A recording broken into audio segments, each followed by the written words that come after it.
Bonjour, j'ai le plaisir de recevoir aujourd'hui Claude Martin, ambassadeur de France, qui vient de publier ce gros pavé, Quand je pense à l'Allemagne la nuit. Alors, on dit oulala, 900 pas, mais en fait, on tourne les pages très rapidement. Ça se lit vraiment très rapidement. C'est absolument captivant.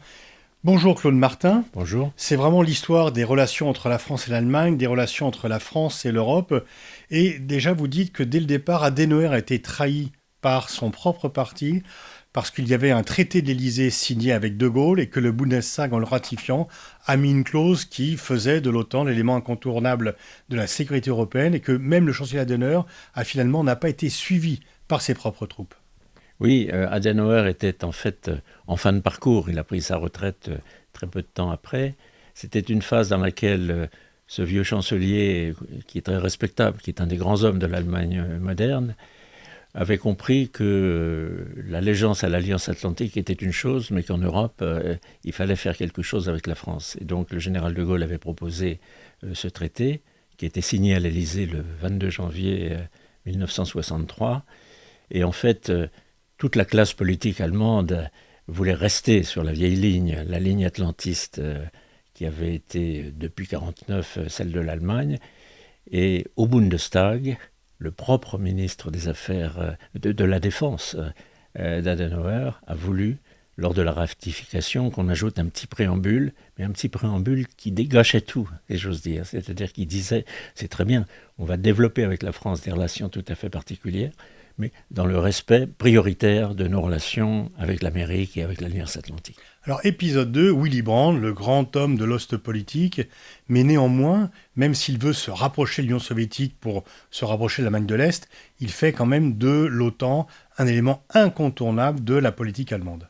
Oui, ça c'est aussi une constante de la politique allemande, c'est que lorsque l'Allemagne regarde un peu vers l'Est, et elle ne peut pas ne pas regarder vers l'Est, à cette époque elle était divisée et son sort dépendait beaucoup de ce qui allait se passer à l'Est, l'Allemagne, pour tendre la main à l'Est, a besoin en même temps de rassurer l'allié américain. Et on sent dans la démarche de Brandt exactement cette double préoccupation. Je vais engager des pourparlers avec l'Union soviétique et avec les pays de l'Est, mais je vais d'abord rassurer en consolidant le lien transatlantique. Vous parlez de la construction européenne et vous dites qu'il y a toujours eu en fait un décalage entre la façon dont elle s'est faite et l'attente des citoyens. On parle de monnaie commune, on parle de choses, mais on ne s'occupe pas de ce qu'attendent les citoyens des différentes nations qui constituent la communauté puis l'Union européenne. Oui, dès le départ, la construction européenne, à l'époque ça s'appelait la communauté, l'Union européenne c'est venu beaucoup plus tard, a été une machine technocratique. J'emploie le terme délibérément, même s'il paraît un peu péjoratif, c'est-à-dire que ça a été beaucoup une construction voulue par des hommes d'État et autour d'eux des fonctionnaires, et les peuples étaient absents. On définissait ce que les peuples attendaient. Alors on avait une assemblée, qui était une assemblée parlementaire, mais qui était elle-même composée de délégués des parlements nationaux. On a mis beaucoup de temps à essayer de faire en sorte que les peuples puissent s'exprimer. On l'a fait ensuite par étapes à travers les différents traités de réforme institutionnelle. Et puis l'entrée de la Grande-Bretagne, la première demande des Britanniques, c'est qu'on leur restitue I want my money back, disait Margaret Thatcher, et vous expliquez qu'en fait, c'était pas leur argent qu'ils devaient rendre, c'est qu'en fait, ils ne faisaient que participer, s'ils avaient plus fait de commerce intra-européen, ils n'auraient pas eu cette demande. Et une fois qu'ils ont obtenu satisfaction de la part de Mitterrand et Kohl en 84 sur la restitution des avoirs, ils se sont attaqués à déréglementer le système européen. Je corrigerai un petit peu cette présentation, si vous le permettez. En fait, j'ai toujours été très favorable à l'adhésion de la Grande-Bretagne. J'ai tout à fait compris le double refus du général de Gaulle, parce que, à l'époque où la première et la deuxième candidature britannique ont été présentées, l'Angleterre n'était pas prête. Elle voulait simplement entrer dans le club dont elle n'était pas, elle se sentait exclue, et puis surtout, elle voulait contrôler un peu le futur de ce club, et surtout empêcher l'Allemagne et la France de faire des choses qu'elle aurait, elle, Grande-Bretagne, réprouvées. Donc elle est entrée. J'ai participé à la négociation d'adhésion, et je peux dire que les Britanniques ont vraiment accepté les règles communautaires. Et c'est la raison pour laquelle je trouve que leur entrée était bienvenue. Ça changeait tout. Je pense que le général de Gaulle, il est facile évidemment de le faire parler, mais le général de Gaulle aurait peut-être un petit peu corrigé sa vision en voyant les efforts que la Grande-Bretagne a fait pour adhérer. Et à partir de là, évidemment, il y a quand même eu du temps, il a fallu du temps pour que la Grande-Bretagne change ses circuits commerciaux. Elle était encore largement dépendante du Commonwealth, et donc, comme elle importait en dehors de la communauté, elle payait des droits, et ces droits, évidemment, grevaient beaucoup sa participation au budget communautaire.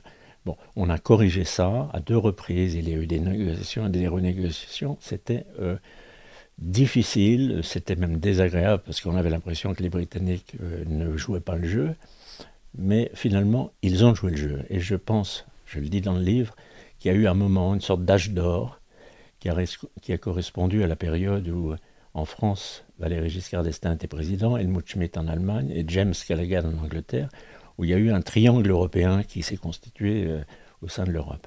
Et puis après, la machine européenne, si je peux employer cette expression, a voulu avancer, c'est normal. On a renforcé, on a voulu toujours plus améliorer le fonctionnement. Et l'Angleterre a dit non, non. Moi, j'ai signé un traité pour adhérer à un club dont les règles étaient fixées. Là, vous êtes en train de m'entraîner dans toujours plus de contraintes européennes. Je ne veux pas, moi. Donc, il y avait un grand malentendu. Et c'est vrai, on peut dire, l'Angleterre refuse la réglementation européenne. En même temps, nous étions un peu coupables de vouloir un peu changer les règles. Progressivement, il y avait besoin d'ajouter des politiques communes. Les Britanniques ne les voulaient pas. Je crois que nous avons, à ce moment-là, fait un choix grave, qui a été de privilégier la solidarité avec les anciens membres du club, plutôt qu'un effort de compréhension vis-à-vis du nouveau membre. Alors vous parlez aussi de M. Genscher, le ministre des Affaires étrangères de l'Allemagne, indéboulonnable, d'abord avec Helmut Schmidt, puis ensuite avec Helmut Kohl, et qui, assez vite, alors que l'on négocie sur l'acte unique, dit qu'il fallait un peu... son objectif, c'est de ramener la France dans le troupeau, de l'empêcher de faire cavalier seul. Donc ce ministre des Affaires étrangères allemand n'a jamais été très favorable à nos intérêts. Hans-Dietrich Genscher était un grand homme politique allemand. Il était à la tête d'un petit parti, le Parti libéral-démocrate, qui devait exister et qui balançait sans arrêt d'une coalition à l'autre, tantôt avec la droite, tantôt avec la gauche. C'était un parti du centre. Et il s'était fait une spécialité de la politique étrangère. Il a réussi à rester dans plusieurs gouvernements de composition différentes et d'assurer une grande continuité à la politique étrangère allemande. Alors cette continuité, elle est basée sur un principe, c'est qu'il ne doit pas y avoir en Europe un État qui a une position particulière. Et donc le grand leitmotiv de la diplomatie allemande pendant cette longue période, la période Genscher, ça a été ayons des positions communes. Et si on n'y arrive pas par la concertation, on va voter. Il faut qu'on vote, il faut qu'on introduise des mécanismes de discipline. Alors quand on est français et qu'on entend ceci, on se dit tout de suite, en fait il s'agit de ramener la France, avec sa spécificité, siège permanent au Conseil de sécurité, armes nucléaires, dans le troupeau européen, et qu'elle ne puisse pas faire bande à part et avoir une politique spéciale. Les Allemands se défendaient de ceci en disant non. Tout ce que nous voulons, c'est que, par exemple, le siège permanent au Conseil de sécurité soit européen. On voit très bien que c'est impossible. On voit très bien que c'est souhaitable. Dans le plus beau des rêves, moi aussi, j'ai souvent souhaité que l'Europe... une position commune, ce qui n'est pas le cas. Mais il faut avoir une position commune pour décider tout d'un coup qu'on déclare telle et telle opération d'intervention militaire cautionnée par les Nations Unies en direction de tel pays. Il faut qu'on soit tous d'accord. Alors Genscher a été ministre à une période où déjà nous devenions de plus en plus nombreux. 9, 12, 15 et bientôt 28. On voit bien qu'on ne peut pas avoir une position commune avec tant de gens autour de la table. Et plus encore, qu'on voit bien qu'il est impossible de décider par un vote. Et il faut définir à ce moment-là le poids de chacun dans le vote. Je veux dire, est-ce que le vote de Malte ou le vote de Chypre aura le même poids que le vote de la France, qui est un État qui a un siège permanent au Conseil de sécurité et l'arme nucléaire. Donc, c'est dans les faits totalement impossible. Mais ça reste une des revendications majeures de l'Allemagne aujourd'hui encore. Qu'un jour, la France renonce à son Mais c'est donc contraire à nos intérêts. D'abord, c'est totalement irréaliste, mais ensuite, c'est contraire à nos intérêts. Et c'est contraire aux intérêts de l'Europe. C'est-à-dire que l'Europe deviendra muette. Quand la Grande-Bretagne était membre de l'Union européenne, l'Europe avait 2 sièges au Conseil de sécurité, 2 sièges de membres permanents. Et puis même d'autres, parce qu'il arrive par rotation que d'autres membres de l'Europe soient, au moins pour une période, membres du Conseil de sécurité. Mais là, c'est vraiment organiser l'immobilisme et l'impuissance de l'Europe. Alors on arrive à la réunification et vous écrivez « L'Allemagne, sa partenaire pour la France, sa partenaire prioritaire depuis 40 ans, sur laquelle elle avait fondé toute sa démarche européenne, l'avait pratiquement ignorée dans les moments les plus importants ou traitée comme un acteur secondaire du débat. » C'est quand même très problématique alors que l'on parle sans cesse du couple franco-allemand. Oui, mais c'est le paradoxe que j'essaye d'étudier dans ce livre, à travers toutes les étapes et toutes les expériences que j'ai vécues. C'est que quand on cherche à avoir une décision européenne pour que l'Europe puisse s'exprimer sur un sujet, et en particulier sur un sujet de politique étrangère, finalement, le seul ou le principal État qui s'oppose à la France, c'est l'Allemagne. Mais ça ne me choque pas, c'est pour ça qu'on a fait l'Europe. C'est parce que nous voulions nous rapprocher d'un pays qui était à l'opposé de nous dans tous les domaines et faire de cette rivalité qui autrefois nous a amenés à tant de guerres un élément dans lequel, en se rapprochant, on arriverait à faire un noyau commun fort. C'est un grand rêve, et c'est un rêve que nous poursuivons depuis plus de 50 ans. Vous citez également celui qui était à l'époque ministre des Affaires étrangères de l'Espagne, qui venait d'adhérer à l'Europe, Carlos Westendorp, qui nous dit « Nous avons l'impression que c'est l'Allemagne qui mène la danse. Kohl fait semblant de vous écouter, vous les Français, de rechercher avec vous des compromis dans lesquels chacun fait la moitié du chemin, mais en réalité, il vous amène exactement là où il veut. » Oui. Donc c'est un constat assez lucide d'un observateur attentif venant d'Espagne. Oui, mais il y a 2 points dans votre remarque, dans votre question. Le premier, c'est que l'Europe ne peut fonctionner que s'il y a un équilibre géographique, un équilibre nord-sud ou un équilibre est-ouest. Et à l'époque, le souci, c'était surtout l'équilibre nord-sud. Et la France était au cœur de l'espace européen et devait veiller en permanence à la fois à être très proche de l'Allemagne, à développer avec l'Allemagne cette relation particulière, mais à être aussi consciente des intérêts propres des pays du Sud, dont elle est en partie avec l'Allemagne, avec l'Espagne, l'Italie et la Grèce. Et on a un peu perdu le sens de cette responsabilité de maintenir un équilibre. Je crois que ça, c'est très important. Et ensuite, alors dans le phénomène de concession un peu trop importante, progressive à l'Allemagne que dénonçait Carlos Westendorp, c'est vrai. C'est vrai à travers les étapes que je décris, depuis les réformes institutionnelles jusqu'à la création du pacte de stabilité budgétaire et puis de la politique extérieure commune, qu'on a voulu à toute force avoir des accords à partir du moment où les réunions européennes sont devenues surtout des sommets médiatiques avec beaucoup de communication. Il faut annoncer les résultats, il faut annoncer qu'on s'est entendu sur quelque chose. Et face à une Allemagne qui est très souvent restée immobile, c'est nous qui avons bougé. Personne ne se souvient aujourd'hui qu'il y avait autrefois un célèbre clown qui s'appelait Grock, et qui était là devant son piano. C'était un sketch qu'on voyait souvent à la télévision, dans les années où la télévision était encore noir et blanc. Grock était un clown qui s'asseyait devant son piano sur un tabouret, et le tabouret était assez loin du piano. Et alors, il essayait de rapprocher le piano du tabouret, au lieu de rapprocher le tabouret du piano. Nous avons fait un peu la même chose, sauf que très vite, nous avons rapproché notre tabouret de ce piano immobile qu'était l'Allemagne. Vous avez des mots aussi assez sévères sur la Pologne, qui tout de suite était un facteur de blocage des relations avec la Russie.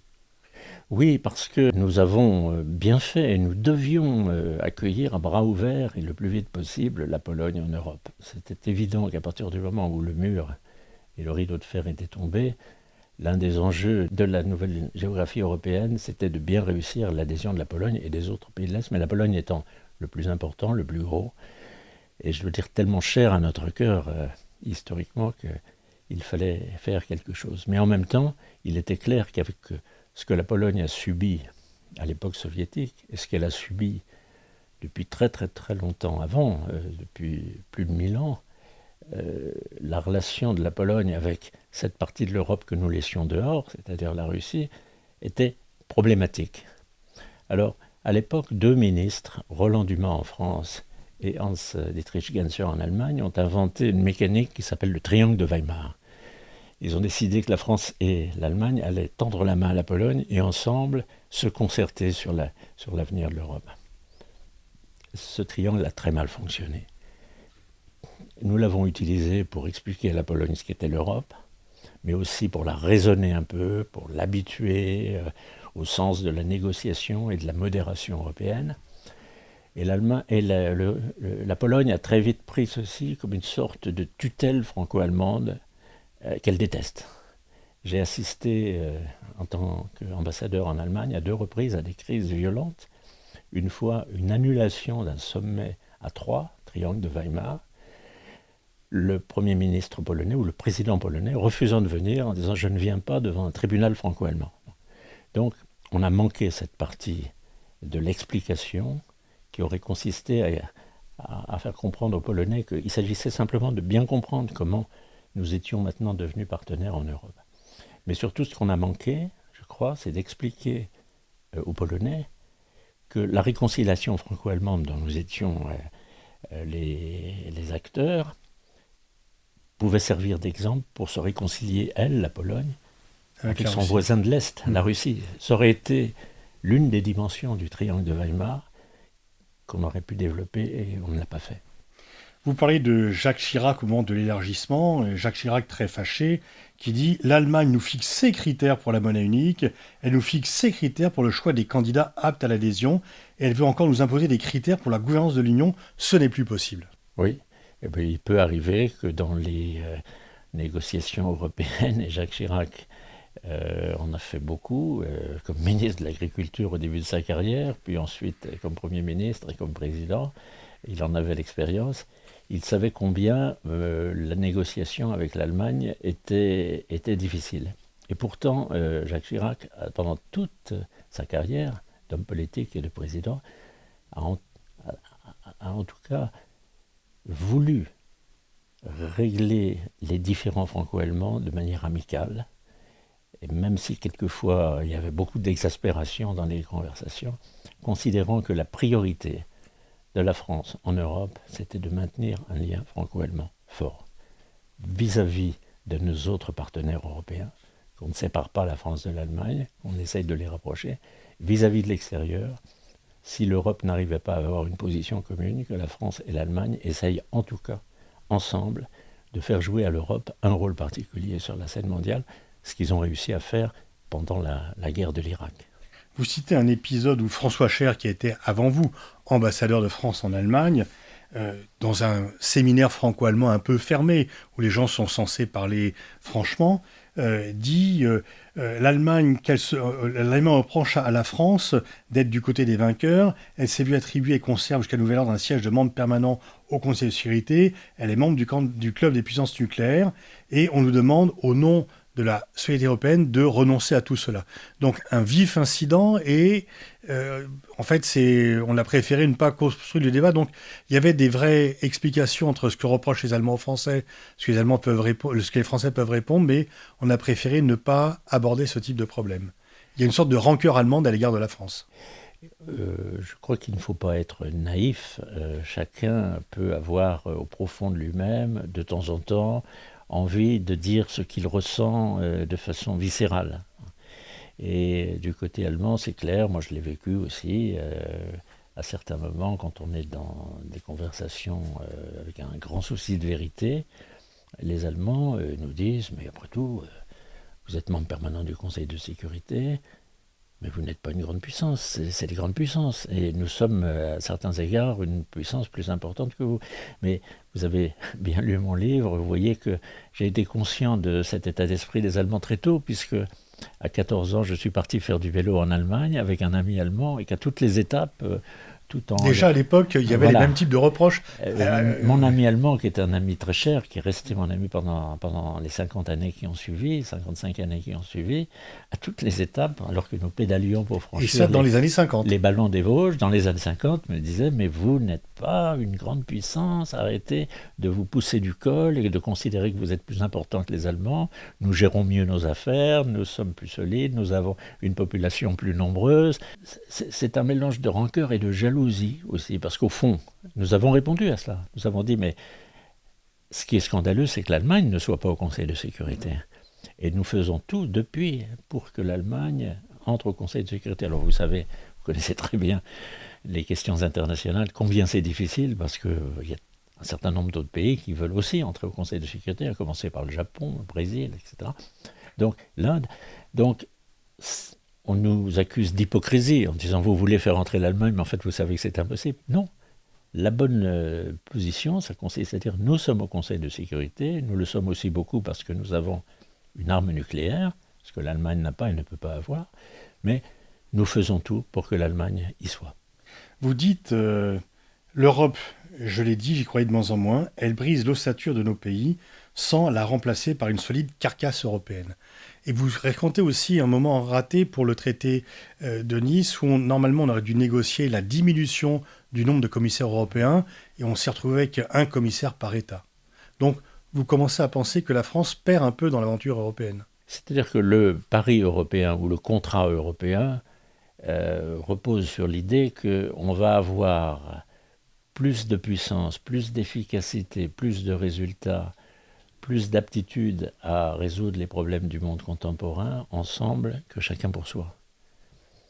Et si on n'y arrive pas, c'est vrai, à partir d'un certain moment où on a essayé, et qu'on voit que ce n'est pas possible, il serait complètement stupide et contraire à nos intérêts de s'acharner à avoir une position européenne que nous n'obtenons pas et de brader les propres compétences que nous avons, de supprimer les instruments que nous avons au niveau national pour nous défendre. On est en plein dans cette question, dans le débat sur l'immigration, par exemple. Si l'Europe n'arrive pas à maîtriser globalement le problème de l'immigration, il est évident qu'un certain nombre d'États membres, et pas seulement la France, il y a beaucoup d'États membres, j'ai lu un article dans la presse allemande hier sur le sujet, qui se disent, mais on se débrouille mieux à titre national. Et donc vous pensez qu'il faut revenir, que l'Europe est devenue trop grande, trop large, n'est plus gérable? Est-ce qu'il faut sortir de l'Union européenne? Je pense, d'une façon générale, que l'Europe, à partir du moment où elle a dépassé une certaine taille, a perdu d'abord le sentiment de la communauté. C'est pas pour rien qu'on a changé de nom. On était une communauté. 6, 9, 12, 15. Voilà. On était une communauté. Et ça veut dire qu'on avait des sentiments communs, on avait une histoire commune, on avait de la solidarité immédiate dans le cœur les uns pour les autres. On sentait que quand on s'est élargi, au-delà, et surtout à 28, 27 aujourd'hui, puisque les Britanniques nous ont quittés, on ne sait plus qui. Il y a beaucoup. Moi je vis à la campagne aujourd'hui, j'interroge mes voisins, ils ne savent plus trop qui est membre de l'Union européenne. On vient me demander quelquefois, mais est-ce que les Égyptiens sont dans l'Union européenne? Et les Arméniens, alors on va les défendre parce qu'ils sont dans l'Union européenne, il leur arrive des problèmes, etc. Il faut savoir qui est avec nous dans le bateau. Voilà. Et on est dans le bateau, on essaye de naviguer ensemble, mais évidemment, si la barque est trop chargée, à un moment, elle ne peut plus avancer et peut-être même elle coule. Alors, votre question est un peu extrême. Est-ce qu'il faut quitter? Non, je ne pense pas qu'il faut quitter. Dans tout le livre court la même idée, c'est qu'il faut pouvoir reprendre la maîtrise du processus européen en resserrant à l'intérieur de cet grand ensemble. On est devenu un peu les Nations Unies européennes. à l'intérieur de ça, on constitue un noyau de gens qui ont vraiment des choses à faire ensemble et les moyens de les faire. Est-ce que la guerre en Ukraine est de nouveau venue éloigner la France et l'Allemagne ? Je pense que sur la guerre en Ukraine, l'Allemagne se cherche. Elle a eu le réflexe immédiat qu'elle a toujours eu aux différents stades de son histoire, depuis 1945, de s'aligner sur les États-Unis. Donc les États-Unis nous demandent de faire ça, on fait ça. L'Allemagne a réagi en tant que membre de l'Alliance Atlantique, elle veut être le meilleur élève de l'Alliance Atlantique. Je pense qu'un certain nombre de gens en Allemagne ont vu aussi là l'opportunité pour reposer le problème de la politique militaire allemande, de l'équipement militaire allemand, du budget militaire qui,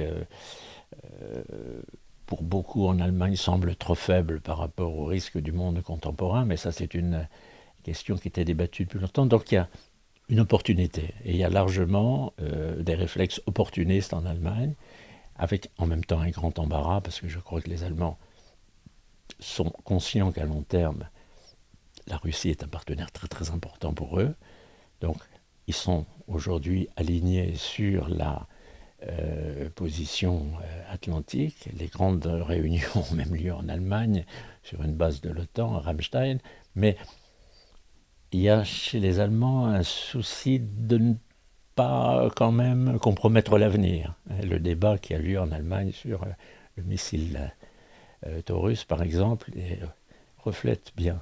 Pas seulement parce que la coalition est divisée entre les libéraux, les Verts et les socialistes, mais parce que il y a en Allemagne, et notamment toute l'Allemagne de l'Est, qui est imprégnée d'esprit pacifique, qui est beaucoup moins engagée dans l'esprit OTAN que le reste de l'Allemagne, il y a un débat.